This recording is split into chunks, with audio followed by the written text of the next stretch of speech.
There's something quite irresistible about a dive watch. Sturdy, legible, built for pressure and extremes.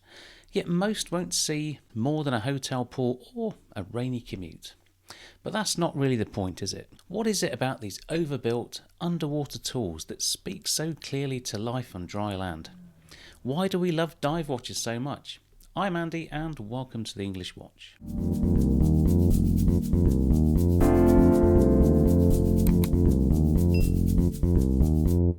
Of all the types of watch a man might own, the dive watch is probably the easiest to wear and the hardest to define. It's practical, yes. Legible, yes. And durable, always. But beyond that, it has presence, something more than the sum of its parts.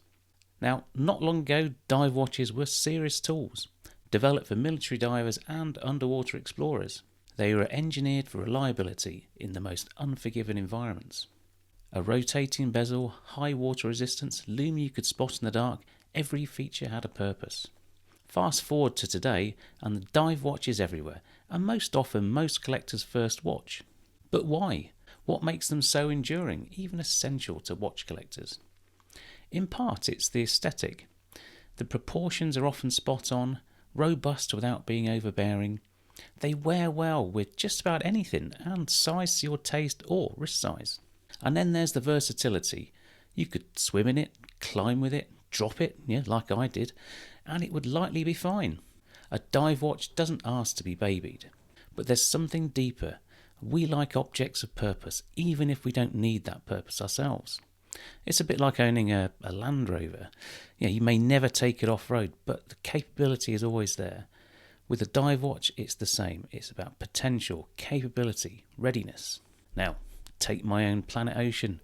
It's the 43.5mm model from 2018 with that rich blue dial. It's built like a submarine, yet refined, elegant even. I've never tested its 600 metre depth rating, but I'm never likely to either. Just knowing it's there is enough for me. Now, speaking of capable tools, this is the Submariner SD08, a proper diving torch that's kindly been sent in for review.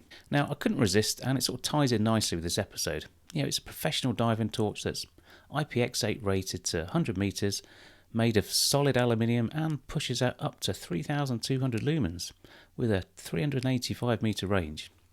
Now that's quite something for a torch that fits in the palm of your hand and costs around 35 quid. Now it's got 3 brightness modes operated by this magnetic control ring that's glove friendly, oddly satisfying to use and usefully waterproof. It's USB-C rechargeable and the build quality feels absolutely up to the task, whether that's a night dive or just tinkering around in the shed. Like a good dive watch, it's about confidence. You want to trust the gear when the conditions aren't ideal. And even if it never sees salt water, there's something quietly reassuring about owning equipment that's meant to. Because let's be honest, dive function aside, this is a great piece of everyday carry.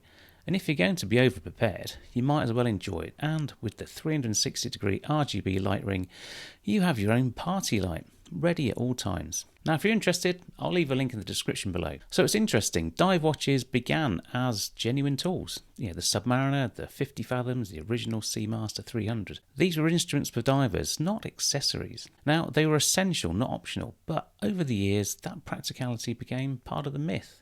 And yes, James Bond himself had a hand in that as well. Does it do anything? It tells the time. The Rolex Submariner in the Connery years, the Seamaster in the Brosnan and Craig era. Suddenly the dive watch wasn't just practical, it was suave, masculine, desirable, aspirational even. And practically speaking, it just works with jeans, with a suit, on a plane, in the sea. There's a quiet honesty to a well-made dive watch.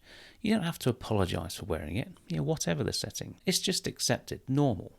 And long after men stopped wearing sub 36mm sports watches. This is now contemporary dress code.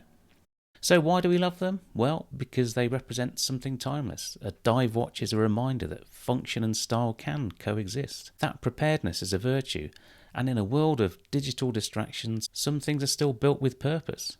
And that's why mine isn't going anywhere. Anyway, thanks for watching. Hope you enjoy this episode. Please leave your comments in the section below, and while you're there, why not subscribe?